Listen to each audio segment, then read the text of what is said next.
বড় ভাই প্লিজ এবার আমার বিয়েটা দিয়ে দেন প্লিজ। হ্যাঁ এই যে শুনুন, কাল সকালে আমরা দুজন তোমাদের বাসায় যাব, কেমন? মন থেকে বলছেন? হ্যাঁ বাবা, মন থেকে বলছি। এবার বিশ্বাস হলো তো? তুমি আর আমাকে এসব কথা বলো না তো।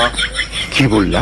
আমি ভেবেছি তোমাকে এবার একটা সুন্দর মেয়ে দেখে বিয়ে দিয়ে দেবো, কেমন? ম্যাডাম এবার তো চলুন যাওয়া যাক। আমি যাব না। বড় লোকের সাথে দু একটা টুকটাক মিশা কথা কইলে দোষেন। না, মিথ্যা কথা কওয়া পাপ, মিথ্যা কথা কখনো বলবা না, ঠিক আছে? শিল মাইরা দেব, শিল মাইরা দেব, শিল মাইরা দেব। ও বড় ভাই থামেন, খালি সবসময় দেখি সিল মারুন সিল মারুন, কত সিল মারার আর দরকার নাই, ঠিক আছে? একটু ঠান্ডা হোক। ম্যাডাম আমার কথাটা তো শুনুন। ও বাবা, এত মেজাজ।